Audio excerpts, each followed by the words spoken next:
बहावनगर additional deputy commissioner revenue Saifullah Sajid ने महकमा हार को हिदायत की है कि वो पानी चोरी के बासर और बड़े मगरमच्छों को कानून की गिरफ्त में लाएं, क्योंकि पानी की चोरी किसानों के हकूक पर डाके के मुतरादिफ है और नहरी पानी चोरी के मुलजमान को करार वाकई सजा दिलवाई जाए, ताकि दूसरों के लिए मिसाल बने कि कोई कानून से बालातर नहीं और कानून सबके लिए बराबर है। वो आज डीसी ऑफिस के कमेटी रूम में नहरी पानी चोरी की रोकथाम के लिए जायजा इजलास की सदारत कर रहे थे, जिसमें महकमा हार के एक्सियन हजरात, डीएसपी हेडक्वार्टर, प्रोसिक्यूशन ऑफिसर और स्पेशल ब्रांच और मुतल्लिका अफसरान ने शिरकत की। अजलास में बताया गया कि गुज़िश्ता बरसी पानी चोरी के सैकड़ों मुकदमा दर्ज करवाए गए और महकमा हार और मुतल्लिका इदारों और जिला इंतजामिया ने फाल किरदार अदा किया। Additional deputy commissioner revenue Saifullah Sajid ने हिदायत की कि पानी चोरी के केसेस के प्रोसिक्यूशन को मजबूत किया जाए। उन्होंने मुतल्लिका असिस्टेंट कमिश्नर्स को पानी चोरी के सदेबाब के लिए बाकायदगी से अजलास मुनक्कद करने और इन केसेस को फॉलो अप करने की भी हिदायत जारी की हैं।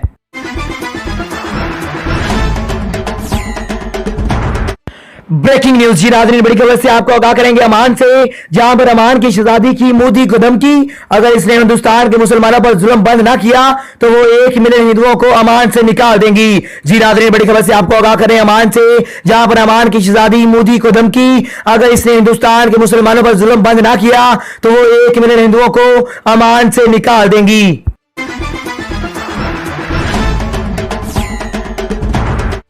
आईजी पंजाब जनाब शुएब दस्तगीर ने promoted police officer Hasan Raza Khan साहब को deputy inspector general of police बनने पर बैज लगा दिए। 22 अप्रैल लाहौर में inspector general of police Punjab जनाब शुएब दस्तगीर ने डीआईजी ओहदा पर तरक्की पाने वाले फर्ज शनास पुलिस ऑफिसर हसन रजा खान को मुबारकबाद देते हुए कहा कि महकमाना तरक्की और रैंक में इजाफा दर हकीकत किसी भी अफसर की जिम्मेदारियों में इजाफा होता है। उन्होंने मौसूफ हसन रजा खान के मुस्तकबिल के लिए नेक ख्वाहिशात का इजहार किया।